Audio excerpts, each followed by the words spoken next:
Pongan un título a la clase, Caminando hacia la madurez. Y vamos a partir del versículo 7, Efesios 4, 7. Dice: pero a cada uno de nosotros fue dada la gracia conforme a la medida del don de Cristo. Aquí la frase "nos fue dada la gracia conforme a la medida del don de Cristo" significa los dones que Dios le da al creyente. En Romanos 12, 6 al 8, Romanos 12, 6 al 8 dice: de manera que teniendo diferentes dones, según la gracia que nos es dada, aquí va de la mano con Efesios 4, 7, si el de profecía, úsese conforme a la medida de la fe, o si de servicio, en servir, o el que enseña en la enseñanza, el que exhorta en la exhortación, el que reparte con liberalidad, el que preside o dirige con solicitud, el que hace misericordia con alegría. Son diferentes dones. Volvamos a Efesios 4, 8. No son todos, obviamente, nomás está mencionando algunos ahí. Efesios 4, 8 dice: por lo cual dice, subiendo a lo alto, llevó cautiva la cautividad. Es decir, que Cristo llevó sujetos o sujetó los poderes satánicos que tenían cautivos a los hombres. Sujetó al diablo, a la muerte, los enemigos del hombre, sujetó la maldición, el pecado, y nos dio dones, dice. Colosenses 2:13 al 15, Colosenses 2:13 al 15 dice: y a vosotros, estando muertos en pecados y en la incircuncisión de vuestra carne, os dio vida juntamente con él, perdonándoos todos los pecados, anulando el acta de los decretos que había contra nosotros, que nos era contraria, quitándola de en medio y clavándola en la cruz, y despojando los principados y a las potestades, los exhibió públicamente, triunfando sobre ellos en la cruz. Eso va de la mano con Efesios 4, 7 que estamos leyendo, y dice que subiendo a lo alto llevó cautiva la cautividad. Sigo en el versículo 7 de Efesios 4, 7, y dio ¿qué? ¿Qué dice? Dio dones a los hombres. Y esta es una cita del Salmo 68, versículo 18. De ahí lo tomó Pablo. O sea, les dio capacidades a sus hijos para edificar el cuerpo de Cristo. Versículo 9, Efesios 4, 9. Y eso de que subió, ¿qué es? Sino que también había descendido primero a las partes más bajas de la tierra, es decir, que Cristo fue a la tumba, al lugar de los muertos, para sujetar la muerte bajo su autoridad. Eso significa. Versículo 10, Efesios 4, 10. El que descendió es el mismo que también subió por encima de todos los cielos para llenarlo todo. O sea, Cristo tiene que ser Dios para haber hecho eso, ¿no es cierto? Y Cristo está presente en todas partes. Solo Dios puede llenar todo con su presencia. Y dice aquí que el que descendió, el que también subió por encima de todos los cielos para llenarlo todo. Este versículo habla de la divinidad de Jesús, ¿sí? Hebreos 4:14 dice así, Hebreos 4:14 dice así: por tanto, teniendo un gran sumo sacerdote que traspasó los cielos, ahí está, todo va de la mano, son textos paralelos, Jesús el Hijo de Dios, retengamos nuestra profesión o lo que creemos. Traspasó los cielos. Ahora volvamos a Efesios 4:11, porque primero nos da en el versículo 7 al 10 la razón del por qué, lo que antecedió antes de dar dones a los hombres, ¿sí? Venció la muerte, etcétera, ya lo expliqué. Y en el versículo 11, Efesios 4:11 dice: y él mismo constituyó, o sea, él mismo dio a unos, no a todos. Y menciona lo que algunos llaman los 5 ministerios, otros dicen que son 4, que porque pastores y maestros es uno solo, y hay una discusión, no la vamos a discutir nosotros. Son dones que Dios le dio a algunos. Y dice, y constituyó a unos apóstoles, a otros profetas, a otros evangelistas, a otros pastores y maestros. Nota que es en el contexto de que dio dones a los hombres. Ahora, vamos a leer 1 Corintios 12, 27 al 30, porque allí habla todavía de algunos otros dones. 1 Corintios 12, 27 al 30. Dice, vosotros pues sois el cuerpo de Cristo, y subraya esto, y miembros cada uno en particular, o sea, cada uno tiene su función, tiene su don, su gracia, etcétera. Versículo 28. Y a unos puso Dios en la iglesia, primeramente apóstoles, porque los apóstoles son los que ponen el fundamento, que es Cristo y la doctrina de los apóstoles. Ya no traen revelaciones como algunos ilusorios andan por allí, no. Puso a unos en la iglesia primeramente apóstoles, luego profetas, lo tercero maestros, luego los que hacen milagros, después los que sanan, los que ayudan, los que administran, los que tienen don de lenguas. Y miren el versículo 29, ¿son todos apóstoles? ¿Cuál sería la respuesta? No, pero hoy parece que todos son, ¿se fijan? Dice, ¿son todos profetas? La respuesta obvia es no. ¿Todos son maestros? La respuesta es no. ¿Hacen todos milagros? No. ¿Tienen todos dones de sanidad? No. ¿Hablan todos lenguas? Pues no. ¿Interpretan todos? No. Pero a cada uno se le dio la gracia, un don, ¿sí? Ahora, ¿para qué son los dones? Que Dios le da a cada uno conforme a la gracia que recibe de Él. ¿Para qué es? ¿Para hacernos un nombre? ¿Para hacernos famosos? ¿O para hacer negocio? ¿Para vender el talento y prostituirlo? ¿Para qué Dios nos da los dones? Dice en Efesios 4:12, ¿para qué nos los dio? O les da a los hombres. A fin de o para perfeccionar a los santos. Ustedes ya saben que perfeccionar, bueno, ya saben quiénes son los santos, ¿no? Los creyentes. Perfeccionar, ya ustedes deben saber qué significa, viene de catartizo, que significa hacer apto, preparar, remendar, restaurar, ajustar, reparar, o sea, hacer un trabajo en las vidas de los creyentes. Este es el trabajo de aquellos a quienes Dios les ha dado dones, de esos que mencionó en Efesios 4:11.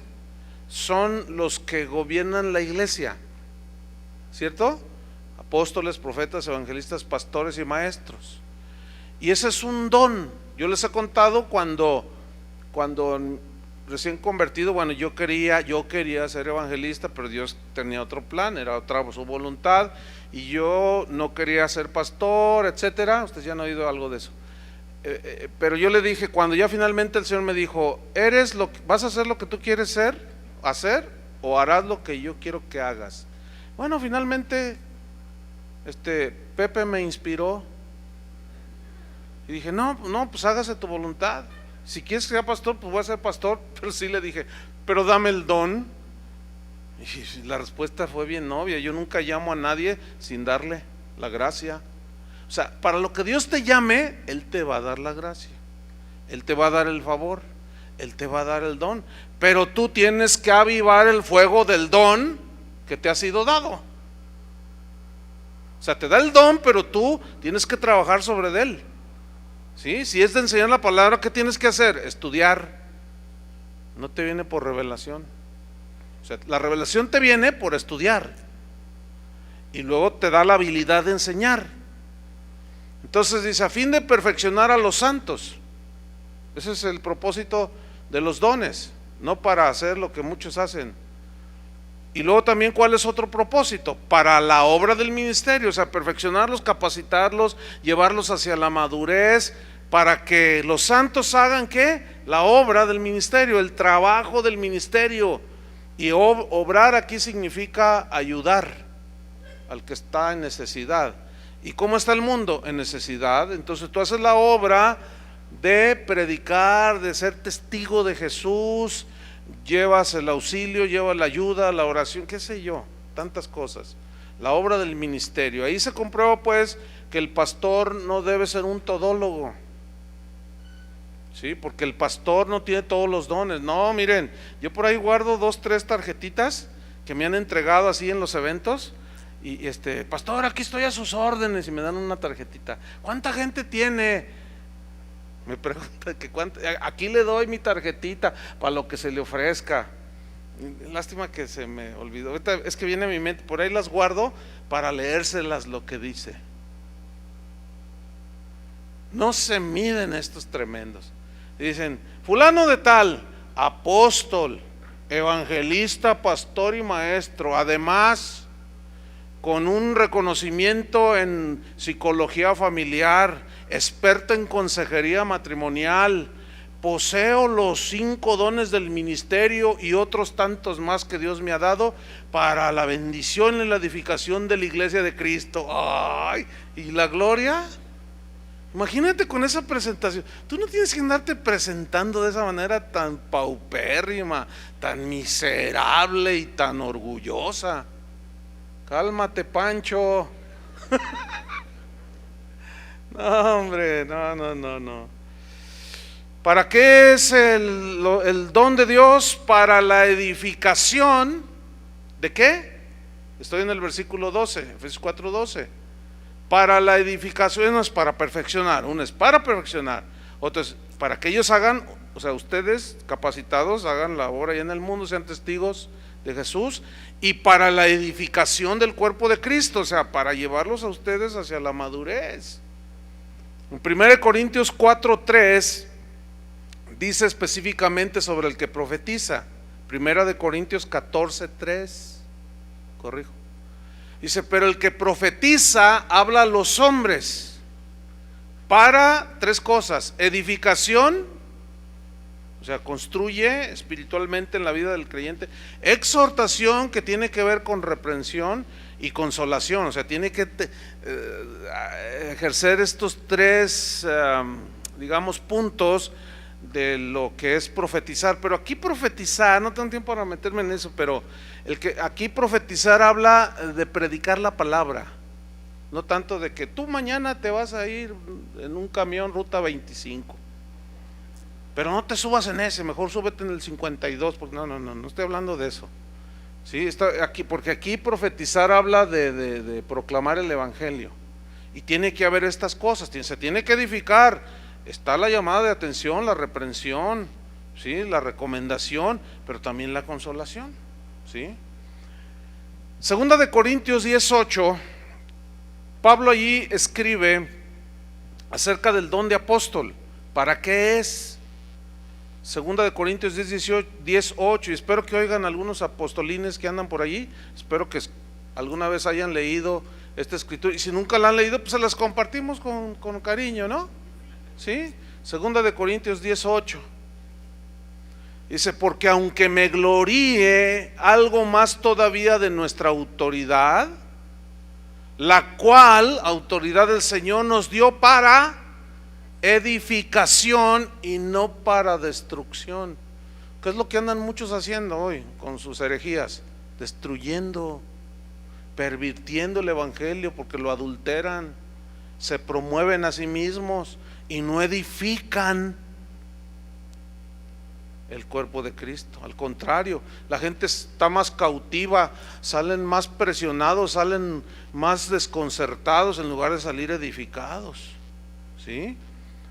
La gente debería de salir de las reuniones cristianas bien edificada, con la palabra de Dios que hayan comido, alimentado, porque es lo que nutre, es lo que nos capacita para resistir al mundo, al malo, las tentaciones que vienen de nuestra propia concupiscencia. Tiene que estar uno sólido. Pero hoy la gente desgraciadamente salen todos asustados, débiles, y ay, Señor. Entonces, el don y la gracia que Dios te dé o te haya dado, úsala para edificar, ¿sí? Instruye, reprende, consuela, alienta, qué sé yo, tanta cosa, tanto que significa por qué Dios nos dio el don o los dones. Vamos a Efesios 4:13. Estamos siguiendo allí.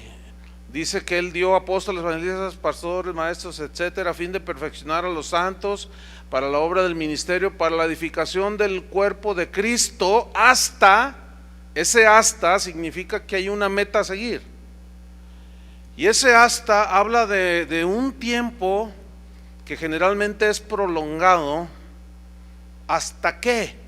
Hasta que lleguemos, hasta que todos lleguemos a la unidad de la fe, de un entendimiento único del conocimiento del Hijo de Dios. ¿Sí? Aquí el conocimiento del Hijo de Dios está hablando de toda su obra, de toda la revelación de Jesús desde el Génesis hasta el Apocalipsis. Pero luego dice a un varón perfecto, y aquí perfecto significa maduro, ¿sí? A la medida de la estatura de la plenitud de Cristo. O sea, la medida, el referente nuestro, ¿quién es? Jesús. Es Jesús nuestra medida, Él es nuestro referente. Entonces hasta habla de llegar a una meta. Y hermanos, déjenme decirles que en esta vida, toda nuestra vida, los años que tengas aquí en esta tierra, debes ocuparlos en llegar a esa meta. Nunca lo vamos a lograr en su totalidad por nuestra imperfección, pero debemos de avanzar, debemos de ir hacia la madurez, debemos de crecer, debemos de ir hacia adelante. Y Pablo en Filipenses 3:8 habla precisamente de esa meta, de llegar a ser como Cristo. Filipenses 3:8 al 14 dice así: y ciertamente aún estimo todas las cosas como pérdida por amor, como pérdida por la excelencia. O sea, a mí me interesa la excelencia ¿de qué? Del conocimiento de Cristo Jesús, mi Señor, por amor del cual lo he perdido todo y lo tengo por basura para ganar a Cristo y ser hallado en Él, no teniendo mi propia justicia, que es por la ley, sino por la que es por la fe de Cristo, la justicia que es de Dios por la fe, a fin de conocerle. Y luego dice, y el poder de su resurrección y la participación de sus padecimientos. Él los tenía muy, muy claros de que si él quería vivir piadosamente en Cristo, como le dijo a Timoteo, sufriría persecución, padecería. Y la participación de sus padecimientos, llegando a ser semejante a él en su muerte, en cuanto a la persecución y tanta cosa que pasó el apóstol. Versículo 11: si en alguna manera llegase a la resurrección de entre los muertos. Porque Pablo siempre tenía en el fondo de su corazón que él iba a ser transformado cuando Jesús viniera, en un abrir y cerrar de ojos. Por eso dice, si en alguna manera llegase a la resurrección de entre los muertos. Versículo 12, vuelve a retomar el punto de la meta. Dice, no que lo haya alcanzado ya, o sea, no tengo todo ya, no soy un varón perfecto, o sea, estoy caminando, estoy conociendo más a Cristo, más conocimiento, pero también quiero vivir la revelación. No que lo haya alcanzado ya, ni que ya sea perfecto, o sea, cabal total, no. Pero dice, prosigo, por ver si logro hacer aquello por lo cual fui también nacido por Cristo Jesús. O sea, mi meta es esa, hermanos, dice el 13. Yo mismo no pretendo haberlo ya alcanzado, o sea, ese nivel. Dice, pero una cosa hago, olvidando ciertamente lo que queda atrás y extendiéndome a lo que está delante, prosigo a la meta. ¿Cuál es la meta? Al premio del supremo llamamiento de Dios en Cristo Jesús. ¿Cuál es la meta? Ser como Cristo, hermanos. ¿Ah? Él utiliza lenguaje de los juegos, meta, ¿sí? Y él a Timoteo le hablaba, si el atleta no corre conforme a las reglas, siempre hablaba en esos términos.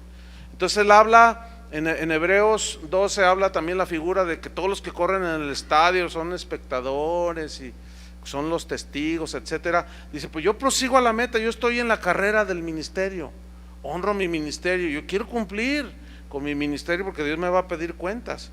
Entonces yo quiero llevar a los santos hacia la madurez. Esa era su encomienda muy bien entendida, ese era su don. Entonces por eso dice, volviendo a Efesios 4, cada uno conforme a la medida de la gracia que ha recibido, o sea, en ese don debes de trabajar, ¿sí? Debes de operarlo para la edificación del cuerpo de Cristo y para ayudar al crecimiento a los demás. Entonces nosotros debemos de tener esa meta también, debemos de seguir cada día caminando hacia la madurez.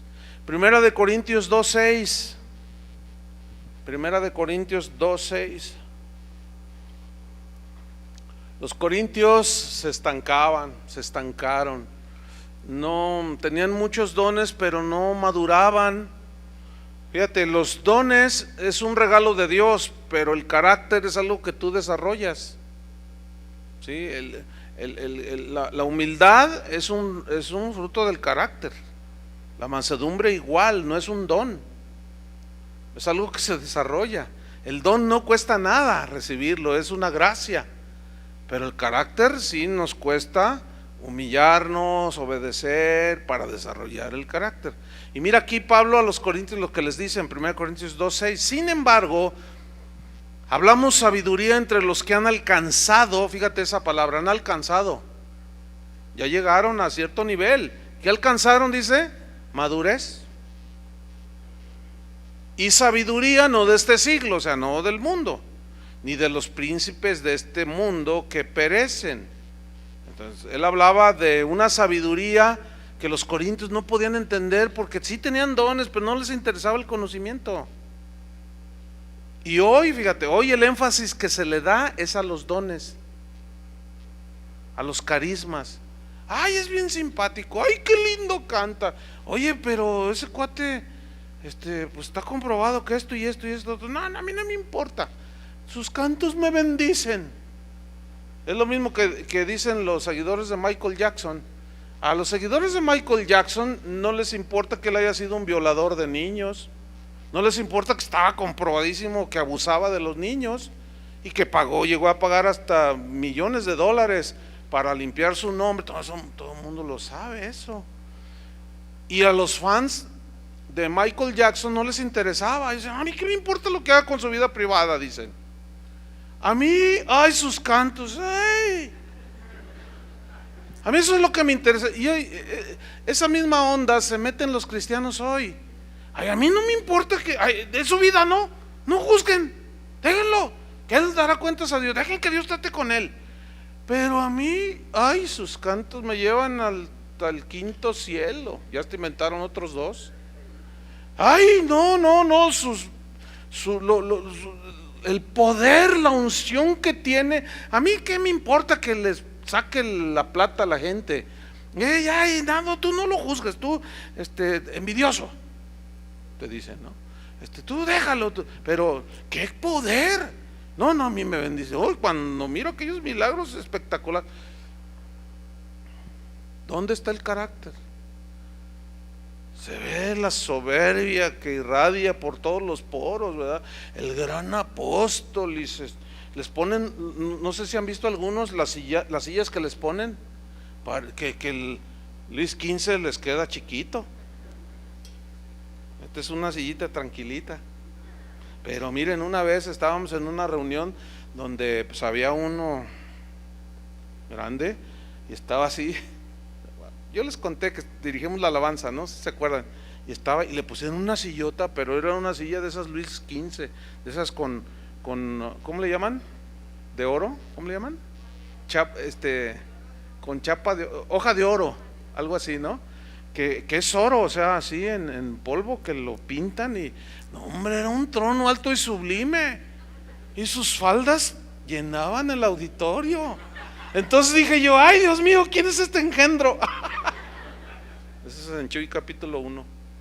No, impresionó, no puede. Tú dices, ¿de dónde sacan a todos estos? Y luego se la creen, ¿verdad? Y luego cuando los presentan, y ahora con ustedes, no más falta que digan el Salvador del mundo.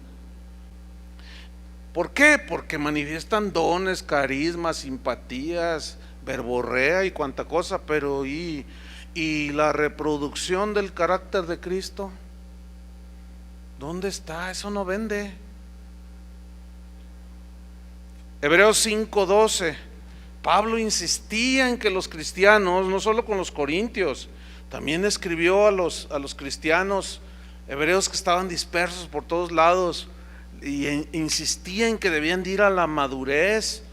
Hebreos 5:12 dice: porque debiendo ser ya maestros, después de tanto tiempo, tienen necesidad de que se os vuelva a enseñar cuáles son los primeros rudimentos de las palabras de Dios, y haber llegado a ser tales, o sea, tal inmadurez, que tenéis necesidad de leche y no de alimento sólido. Y todo aquel que participa de la leche es inexperto en la palabra de justicia, porque es niño, o sea, no creció, mucho menos sus obras, su vida tampoco se quedó allí estancada. Versículo 14: pero el alimento sólido es para los que han alcanzado, ahí está otra vez eso, alcanzar, ¿qué? Madurez, carácter, para los que por el uso tienen los sentidos ejercitados en el discernimiento del bien y del mal. ¿Saben distinguir lo que es el orgullo de la humildad? Lo que es lo bueno de lo malo, tienen ejercitados. Pero ¿cómo el cristiano llega a desarrollar ese ejercicio? Por medio de que los que tienen dones de Efesios 4:11 capaciten, preparen, instruyan, equipen a los cristianos, los edifiquen y los ayuden a llegar hacia la madurez. ¿Están entendiendo? Ahora volvamos a Efesios 4, pero ahora en el versículo 14. Y ahí Pablo sigue abundando sobre la importancia de que los que tienen dones los ejerzan para edificar, construir, equipar. Y este es el propósito, para hacerlos sólidos, mira, para que ya no seamos niños fluctuantes. O sea, que hoy sí dijo mi mamá que sí, al rato dijo mi mamá que siempre no, que estemos fluctuando entre dos pensamientos, así como los niños: quiero leche, y luego se la sirven, no, mejor quiero agua, y se la da, no, mejor quiero jugo. ¡Ah! La mamá se desespera. Así son los niños fluctuantes, ¿verdad? Quiero ir al zoológico, y luego ya te preparas y te pones tu gorro ridículo de explorador, y ahí vas, no, mejor quiero ir al trompo mágico. ¡Ah, muchacho! Así son, fluctuantes. Y el propósito de llevarlos hacia la madurez, que nos dejen ese rasgo de la niñez, del infantilismo, ¿verdad? Que el sentimiento, que todo ese asunto, para que ya no seamos niños fluctuantes, mira, llevados por doquier de todo viento de doctrina. Sopla, acá está cayendo oro, y ahí van a ver el oro, como si no lo conocieran. Y que acá se está apareciendo la Virgen de la Tortilla en la pared, y que acá se cayó la pluma de un ángel, y que acá están diciendo cómo hacerte rico, y ahí anda la gente, ¿verdad? Llevada por doquier de todo viento de doctrina. Pero luego dice: por estratagema de hombres, porque Dios no es. Por estratagema de hombres que para engañar. Vean esa frase, que para engañar. Aquí engañar significa en el griego tirar el anzuelo. Emplean con astucia las artimañas del error. Pero como hay inmadurez, no tienen ejercitados los sentidos en el discernimiento del bien y del mal, y se tragan la carnada. ¿Qué hace un pescador? Tira una carnada, depende de lo que quiera pescar, ¿no es cierto? Hay diferentes carnadas. Ahí yo hace tiempo me empecé a fijar en eso, y dije: ay, pues sí, mira, tiene sentido. No, si quieres pescar, por ejemplo, pez espada, tiene que ser una carnada de tal tamaño, de tal color, y que no sé qué, pero es todo ficticio. Y ahí va el pez espada y ve que se va moviendo allí algo, y dice: ay, comida. Y el pescador está acá y lo está engañando, porque no es nada. Detrás de eso, ¿qué hay? Un anzuelo donde se clava el pez y que es atrapado. Y así son los falsos maestros. Utilizan con astucia las artimañas del error para engañar y les tiran el anzuelo a la gente. Y dicen, ay, Dios me quiere bendecir. Sí, pero y llegan y se mueren. O sea, pican y se traspasan y ya no se pueden liberar. La palabra estratagema aquí es bien interesante, porque en el griego la palabra estratagema viene del griego kubeia, que de donde se deriva la palabra cubos, pero cubos aquí alude a los dados. Los dados son cubos, ¿no? Pero los dados con los que se juegan en los casinos, ¿sí?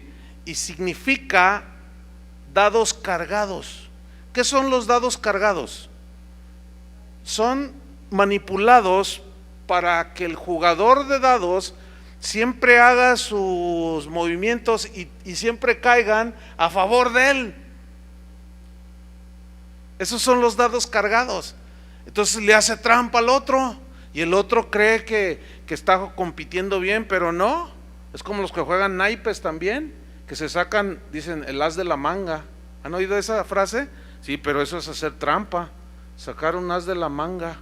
Y no se vale esconder. Entonces tienen todo escondido, dados cargados. Entonces ellos hablan y dicen cosas, tiran el anzuelo y los dados, ayer vamos a jugar, tú puedes ganar esto, pero la gente ignora que están cargados a favor de esos malvados y los engañan.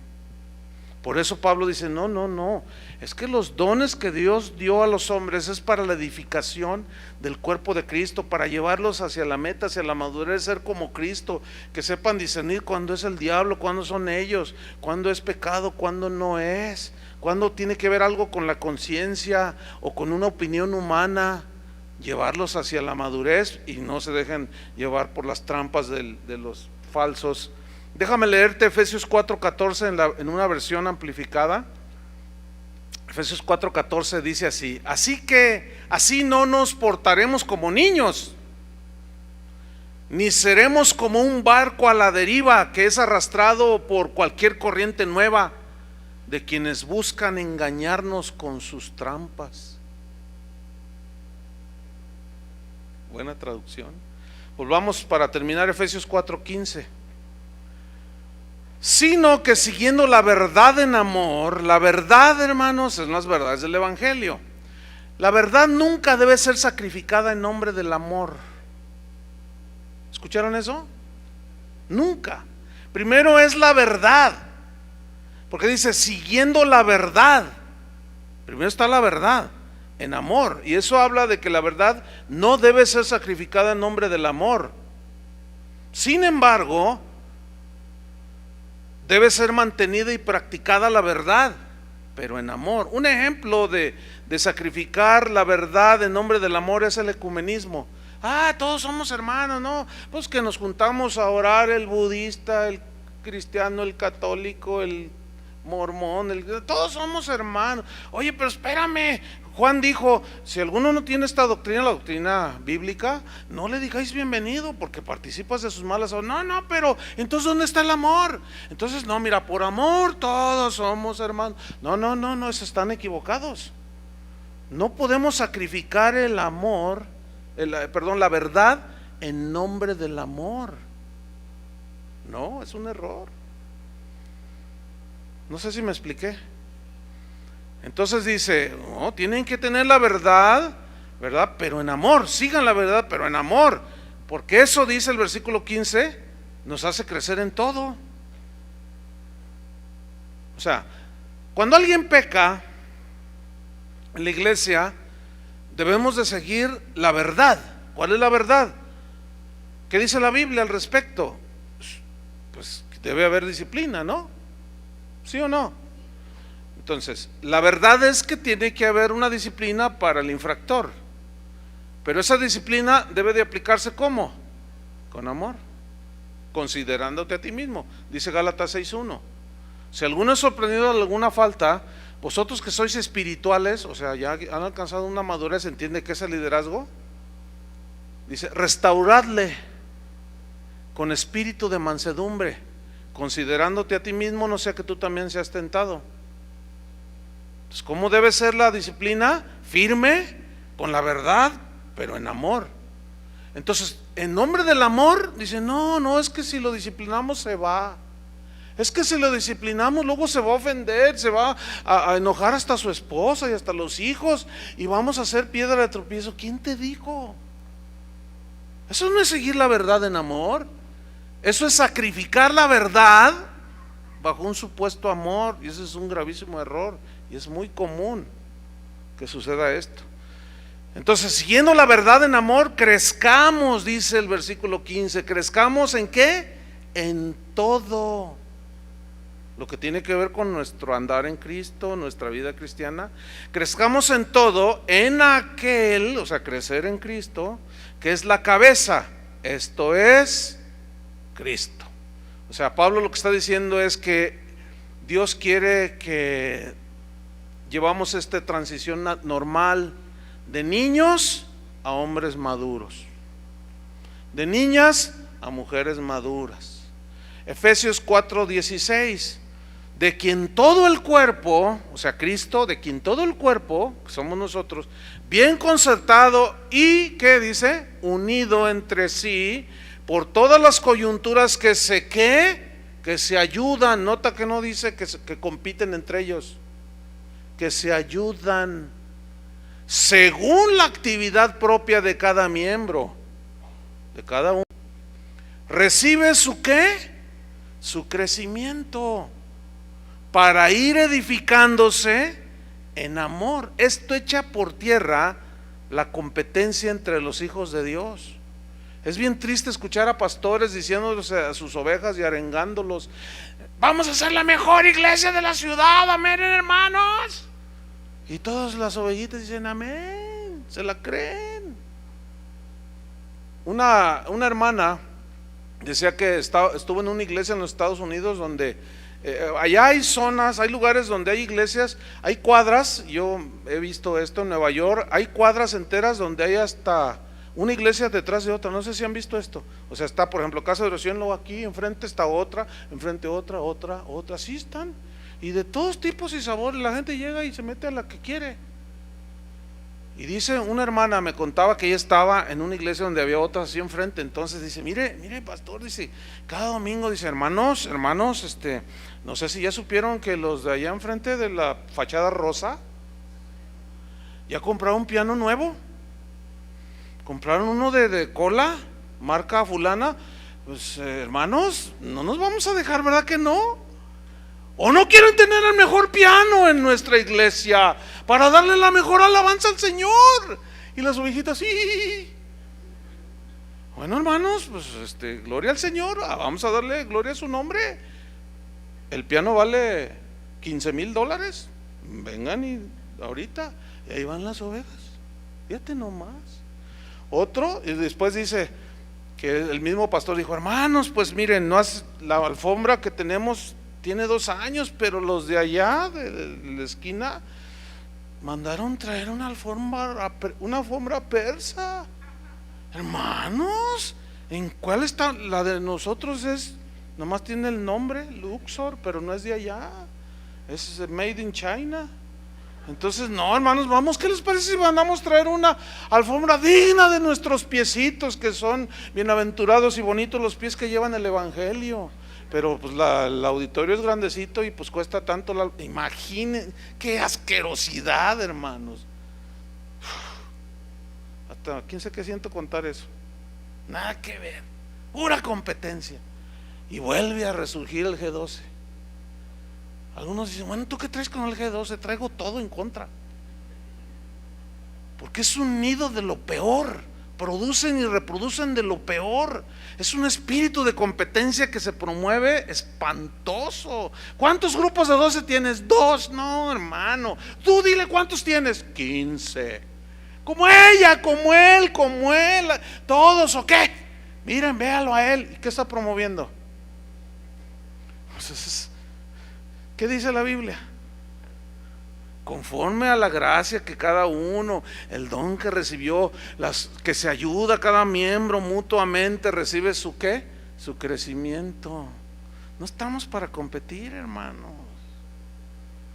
Eso es de la carne, eso es del mundo, eso es del diablo. Y termino con esto. Efesios 4, 17 al 19. Esto pues digo y requiero en el Señor, que ya no andéis como los otros gentiles, que andan en la vanidad de su mente, teniendo el entendimiento entenebrecido, ajenos de la vida de Dios por la ignorancia que en ellos hay, por la dureza de su corazón. Y termino leyendo Efesios 4:20. Este es el propósito de la madurez. Mas vosotros no habéis aprendido así a Cristo, por favor. Si en verdad le habéis oído y habéis sido por él enseñados, conforme a la verdad que está en Jesús, en cuanto a la pasada manera de vivir, despojados del viejo hombre que está viciado conforme a los deseos engañosos, y renovaos en el espíritu de vuestra mente, y vestíos del nuevo hombre según Dios, creado según Dios en la justicia y santidad de la verdad. Por lo cual, desechando la mentira, hablad verdad cada uno con su prójimo, porque si somos miembros los unos de los otros. Airaos, pero no pequéis. No se ponga el sol sobre vuestro enojo, ni deis lugar al diablo. El que hurtaba no hurte más, y no trabaje. ¿Ven cómo es pura conducta? Haciendo con sus manos lo que es bueno, para que tenga que compartir con el que padece necesidad. Ninguna palabra corrompida salga de vuestra boca, sino la que sea buena para la necesaria edificación, a fin de dar gracia a los oyentes. Y no contristéis al Espíritu Santo de Dios, con el cual fuisteis sellados para el día de la redención. Quítense de vosotros toda amargura, ira, enojo, gritería, maledicencia y toda malicia. Antes bien, ser benignos unos con otros, misericordiosos, perdonándoos unos a otros, como Dios también os perdonó a vosotros en Cristo. Ese es el propósito de los dones, para llevarnos a la madurez. Señor, te damos gracias por tu palabra, gracias por lo que estamos aprendiendo. Danos la gracia de llevar este conocimiento al terreno de los hechos. En el nombre de Jesús te lo pedimos, Señor. Amén. Gracias, hermanos. Tengan sus 10 minutos.